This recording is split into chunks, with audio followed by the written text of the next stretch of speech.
They had voted for our extinction. The Xindi Council, a coalition of 5 species bound by duty and paranoia, had studied humanity and judged us too dangerous to exist. They called us reckless, volatile, a species that would ignite the galaxy in flames if allowed to rise unchecked.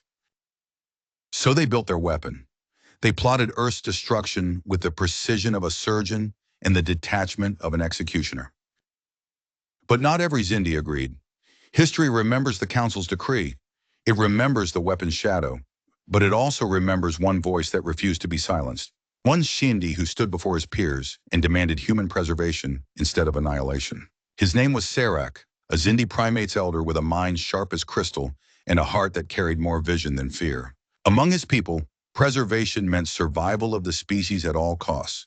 For Serac, preservation meant something different, the preservation of possibility. And when the council voted for our destruction, he rose and spoke words that would echo long after the chamber had fallen silent.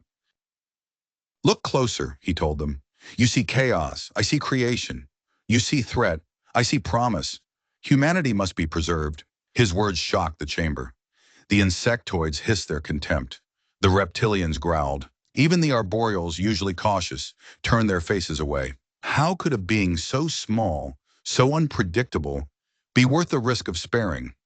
Logic dictated extermination, but Serac argued a truth the others could not refute. Logic was not enough. He pointed to human history. Yes, they warred. Yes, they fractured. But each time they rose again stronger than before. Civilizations that should have burned out had instead rebuilt. Empires that collapsed gave rise to ideas that spread like fire. No other species, he argued, fails so often and yet dares to keep climbing. To the reptilians, this was evidence of danger. To Serac, it was evidence of resilience.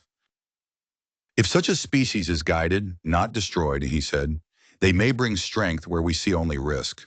He warned the council of the alternative. If humanity was destroyed, the galaxy would lose the one species that refused to bow to inevitability. He reminded them that even among the Xindi themselves, survival had come not from crushing weakness, but from adapting to it. "Are we so wise," when he asked, "that we cannot see wisdom in another?" The chamber fell into furious debate. Some demanded Serac's removal. Others accused him of treachery. But his words left cracks in their certainty. And those cracks widened when news came from the frontiers. Human ships, though primitive, had survived encounters no other young species ever had. They had fought, adapted, endured. Serac's warnings were not theory, they were prophecy. Still, the council pressed forward with their weapon.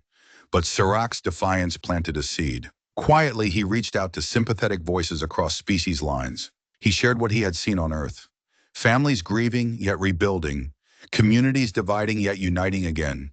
A species so stubborn it turned failure into fuel. To the arboreals, he framed it as kinship. To the aquatics as balance. To the primates as evolution. Slowly, he gathered enough allies to ensure that when humanity finally stood trial before history, the verdict would not be unanimous destruction.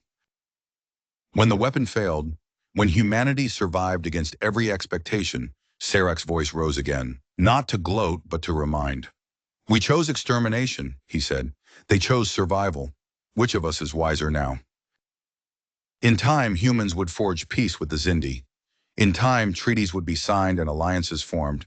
And in every human classroom, in every Xindi archive, one name is remembered not for his victories, but for his vision: Serac.